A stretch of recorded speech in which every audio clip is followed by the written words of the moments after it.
UNCP is looking to wipe the slate clean this week after suffering a 51-7 home loss at the hands of Wingate last Saturday. Braves are on a two-game skid. Head coach Shane Richardson was, as always, honest in the postgame. You know, one of the more tougher games probably in program history, to be quite honest. You know, I think there's a lot of things that are self-inflicted, and when we look out there, I think there's just a lot of executional mistakes. There are a lot of guys that just kind of, you know, they slip up here and there, and you know, before you know it, it becomes 51-7. And so our team needs to dramatically improve. And we've got a lot of young guys, a lot of guys that are trying to learn how to be college football players. We're trying to learn how to be a college football team right now. And it's just painful when you have to go through games like these with a score like this to be able to learn lessons. Braves still have 5 games remaining, and it starts this afternoon with a road clash at Central State. Richardson says him and the coaching staff are doing everything in their power to try and keep morale high after back-to-back losses at home. The key, don't panic. Well, I think you don't want to really, as a coach, create an environment to where you have to create chaos and panic and you know, abandon what you do and what you believe in. And I think that's important when you go through kind of a little bit of a phase like this where you lose a pretty tough game, a big game, you know, by a sizable score, and now, you know, your record kind of starts to accumulate more losses than wins. You cannot abandon who you are and what you believe in. And I think that's a really important key to just setting the tone with the players. And, you know, that's got to obviously start with me, and it's got to trickle down throughout the assistant coaches, and making sure that we're just staying the course, and we got to, you know, change what we need to change, fix what we need to fix, work on what we need to improve, and yet we're still going to stick to who we are. Richardson explains the room for improvement is a two-way street between players and coaches. You know, there are things that we need to emphasize better as a coaching staff, and we've got to do a better job of coaching practice habits into our guys and holding them accountable. We talk about, as a coaching staff, we're gonna get what we demand or what we allow, and we've got to be very in tune to that. And I think our players also need to be equally as receptive to our messages and make sure that when we're going through starting with form run at the beginning of practice all the way through until the very end of practice, when we finish up with a field goal unit or whatever it is, every snap and rep is accounted for. Today, UNCP plays in Wilberforce, Ohio at Central State. The trip will take the team longer than 8 hours. The Braves view it as an opportunity to refresh and reset. I really actually enjoy road trips. I think it's a time where you can really focus on the guys that are going to be playing on Saturday, and you kind of get them away from campus in terms of maybe eliminating some of the distractions that could be here. And you just stay together. You're on a bus, and you're able to kind of create some memories that way. And I really like the challenge, and I think with a pretty significantly young team here, we've got to coach those guys up on what a good road trip needs to look like and the maturity that it takes to go on the road and to play our best. Central State is 2-4 on the year. It'll be the first ever meeting between the two programs. It's their homecoming. I think they're going to be very up for us. I think they're going to be really ready to play this game. And I think what we've got to do is we've got to guard against a long road trip, and we've got to make sure that we are going in there with an aggressive mindset, and a mindset that is able to rebound from what happened this past week with Wingate. And you know, I think Central State is very dangerous, and I think they're very athletic, and I think they do some very good things on both sides of the ball. And once you get to this point in the season, teams are ever improving, and we've got to make sure that we're doing what we need to do to improve, and so we've got to be very, very sound, and we've got to play at a very high level. UNCP redshirt junior running back Josh Sheridan has been playing at a high level this year, leading the Braves in rushing with 228 yards and 4 touchdowns on the ground. He also fights for over 5 yards per carry. And he's a team captain, a quiet leader. when he talks and when he is able to influence and lead, it's probably more in a personalized setting. I think he becomes vocal with small groups and with guys maybe in more of a one-on-one setting. You know, I don't think Josh is going to be the guy that gets up in front of the full team and necessarily, you know, gets guys together that way. But I do see that he's working behind the scenes, and he's working kind of on the outside of, you know, some of the things that need to be addressed as a leader. And, you know, I think he has done a better job with that. With 5 games left, Sheridan says Pembroke needs to improve its practice habits, dial in for the 7 seniors on UNCP's roster. The message has been we got to take one game at a time. We don't know what the postseason is going to look like, so we just got to take every game seriously. We got to play for the seniors because they only have guaranteed 5 more games left. And I know one day I'm going to be in their shoes, so that's why I'm going hard. I'm going hard for the 2 seniors that we have on offense because I want the same thing for me if I was in the same position. Sheridan went to nearby Lumberton High School. That makes suiting up for UNCP even more special for him. Lumberton's finest! Lumberton and UNCP fans in Lumberton have had the opportunity to watch him grow from Conference and County Player of the Year in high school into a star at the next level for the Braves right down the road. It's a blessing because I have a lot of people, like you said, from Lumberton, that's Pembroke fan. Hometown support is amazing, so it was a blessing coming here so everybody can see how I mature on and out the field, and I'm glad I chose to come here to UNCP. Sheridan is on pace to almost double his rushing output from last season, and he's been the feature back this year, meaning more carries. He also has 8 catches for 136 yards receiving. But there are also young, talented running backs behind Sheridan. The Braves have 7 freshman running backs. Sheridan does his best to pass on the knowledge. I always tell them to stay in the training room. Even though you're not hurt, it's good to stay in the training room so you can prevent yourself from being hurt. I tell them to watch film, study the playbook, and great things that happen to them in the future. Great things are happening right now for the 5'9", 205-pound Sheridan. The number 1 back Sheridan tries to emulate is the NFL legend Barry Sanders, who played at almost the same size as Sheridan. Because he has the ability to make guys miss, and he's a shorter running back. And I see a lot of similarities. While UNCP would love to have Barry Sanders himself help them out of the 1-3 start to the season, the Braves are more than content having Josh Sheridan as the feature back and one of their team-first quiet leaders. Lumberton's finest!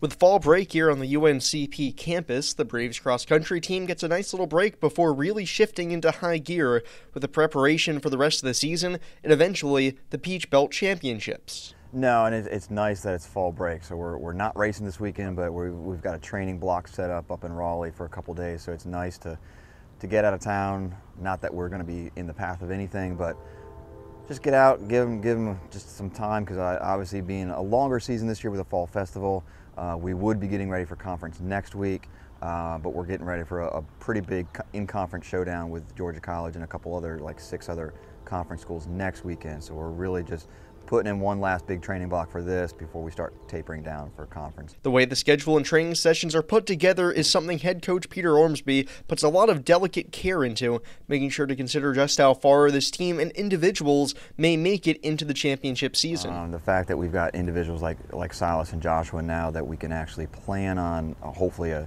return trip to nationals, and hopefully this year with the guys team as well.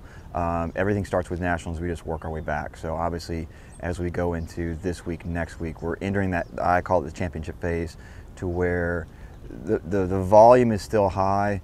The intensity starts to ramp up just a little bit for the next week to 2 weeks, and then we just kind of back off just a little bit, but not a lot, so the guys and the girls get stale. So it's a lot of planning, replanning, and hoping that we don't get hurricanes every other week to kind of screw things up. Trying to schedule out and train a team to compete on a national level is hard enough, but Dr. Ormsby has another dynamic to work with, as he also has to coach his son Ian, a redshirt junior on the team. But he thinks his son actually has the harder end of the bargain. Now that he's here, he's in an unenviable situation, obviously being the coach's son and everything else. And speaking of which, he's getting ready to run over behind me. But No, I don't envy the position he's in. Obviously, it's nice that we've got a very good relationship now. Obviously, growing up with me being a coach for 15 years, didn't really see him on the weekends, missed a lot of his high school and stuff. So it's a different atmosphere now, and it's nice.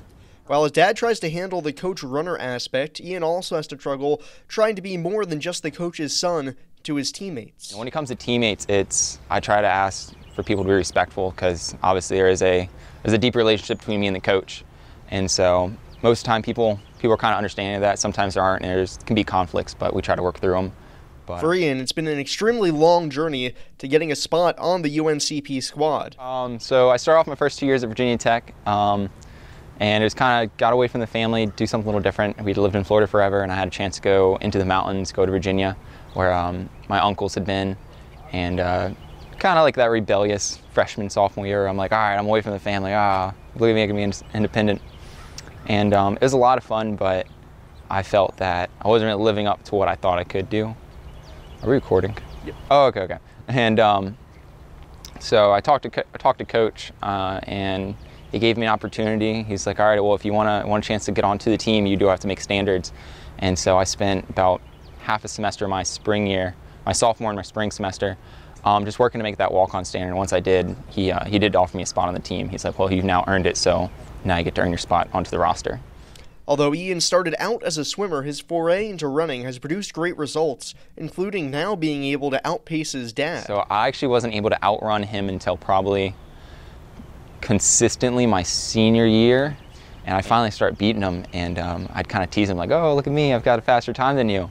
And he was never a fan of that. Car ride usually got really quiet after that. I knew it was coming. I'm glad I'm glad I lasted as long as I could before he did that. So props to him. I never did as much mileage as he was doing now, so he's far exceeding what I ever did as an athlete. I just wish he'd stay away from the triathlon so I can actually have something to myself. Even though he's faster than Dad now, that doesn't mean Ian has all the advantages over his father. We're sitting in the gas station, and we walk in, and the lady behind the counter was like, oh, you guys must be twins. And we've got it a couple times, and he's like, whoa. He'd be lucky to look as good as me. And I was like, I think it's the opposite way around, but either way.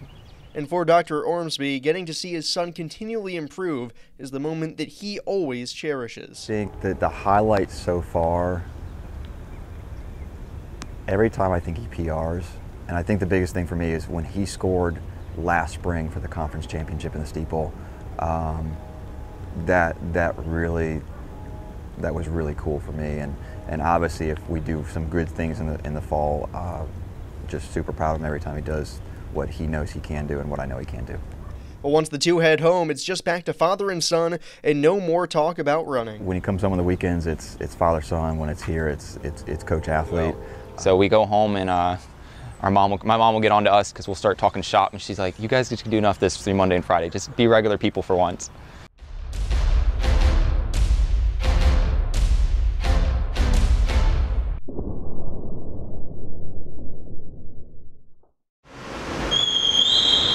UNCP swimming and diving has competed once thus far in the fall slate, at Columbia on September 29th. The Braves fell in that meet 81-77, but interim head coach Oscar Roverato was pleased with the young team's performance. Freshman J.C. Knight led the way with first-place victories in 2 events. First of all, it's a great group of girls, great athletes. They're already improving. We went for the first meet 2 weeks ago, and they have a fantastic performance. Personal best or team records, so we are in the right path, and we keep working daily to get better, to get a little bit more knowledgeable for these girls about different distance, strokes, events. Some of these girls, we have 6 freshmen, so a nice group of young girls, but they promise that they're going to be real good. Today, UNCP swims in Spartanburg, South Carolina at Converse. The Braves' swimming and diving program is only in its 3rd year in existence. In its debut season, the program won just 2 meets. Last year, UNCP won 11.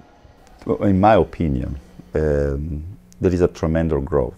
It's been here about 8 weeks now. I started this job 8 weeks ago, and I have a daily email from swimmers all over the country. They want to come here and join the team. So the facility is an excellent facility. We have a fantastic athletic complex here, and I think it can be just getting better and better. Roverato has a background building programs. He founded the USA Swimming Certified Fayetteville Aquatic Swim Team in 2005. That youth program has grown into a powerful operation. It's more or less the same.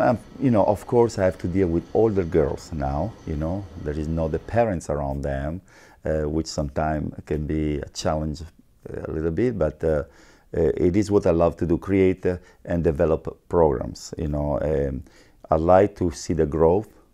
You know, I'm not interested to go to a place where everything's excellent already. I like to develop swimmers. That's my passion.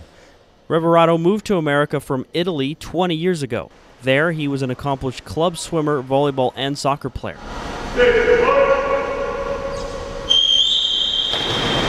On this year's roster, UNCP features 16 swimmers, but 14 are underclassmen. The two seniors on the roster, Kelsey Williams and Taylor Lusk, are crucial to the team's success for their leadership. And then we have the group of older girls that really create a good atmosphere. And we have the two seniors, Taylor and Kelsey. They're going to stay with us for one more year, so they're going to help the chemistry of the team.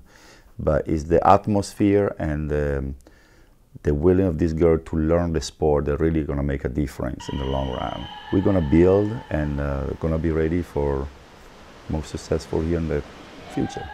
The future is bright for UNCP swimming and diving, but Roverato is also proud of where the team is at in the present. Hoping that this college community will start to recognize these girls for their job, because they're swimming daily, every day at 6 o'clock. We practice every day, 6 days a week. We practice at 6 o'clock in the morning. They lift weights 3 times a week. And because we are in this closed place, sometimes I think they're not recognized for the work that they put in. But they really work hard, and I'm pretty sure all this work will pay off soon.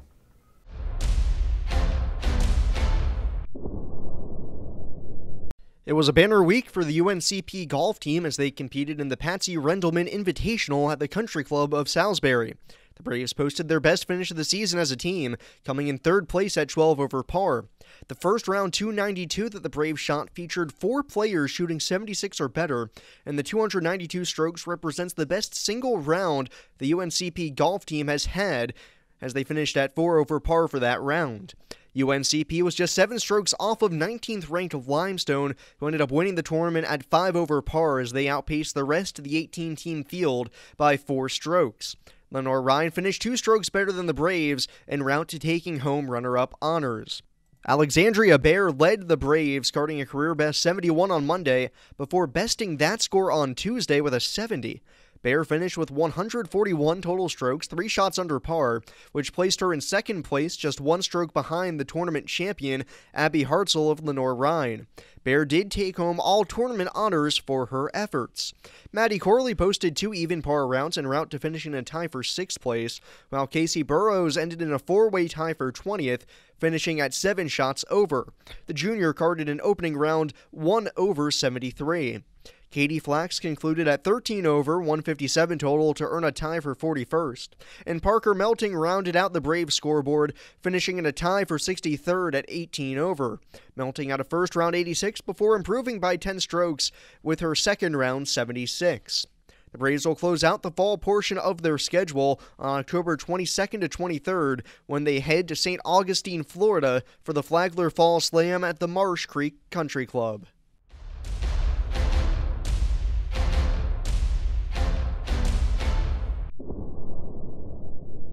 UNCP volleyball has an interesting schedule quirk popping up this week, still thanks to Hurricane Florence. The Braves played Francis Marion last night on the road, and today they battle the Patriots again at 1 p.m. on Lumbee Guarantee Bank Court.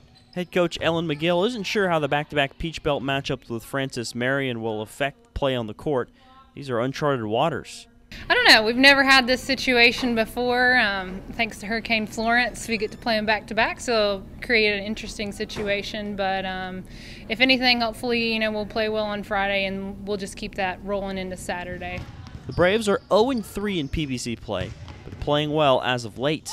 Leading into last night's matchup with Francis Marion, UNCP had won 4 out of its last 5. The only loss came to Flagler in 5 sets 8 days ago. On Tuesday against Elizabeth City State, UNCP picked up a quick sweep. The Braves hit .209 as a team and defensively limited the Vikings to a negative .135 hitting efficiency. Leading the way was freshman Brianna Warren, who racked up 8 kills and had 3 blocks. In its second match on Tuesday, the Braves throttled Mount Olive in straight sets. It was revenge for UNCP after the Trojans swept the Braves at home on September 11th. Akia Jones had 10 kills to go along with 3 blocks. In the win, UNCP had 5 players with at least 6 kills. McGill says that's when the Braves are at their best, when players all over the floor are hitting with efficiency. Absolutely. We have to have a balanced attack, and so we can keep the blockers on the other side guessing where it's coming from. And we had a lot of people step up in this second match today, and just really proud of how we played overall. While it is a non-conference win over a struggling Elizabeth City State team, McGill says there's a lot to take from the recent victories for UNCP. I just keep building in our confidence and just keep things rolling, and nothing but good things moving forward, looking into conference play this weekend with Francis Marion. UNCP's game at home will be a blackout at 1 p.m. You can watch on the UNCP Sports Network. The Braves were swept by Francis Marion last season and haven't won a conference match since 2015. The last conference victory for UNCP was a 5-set win over Francis Marion.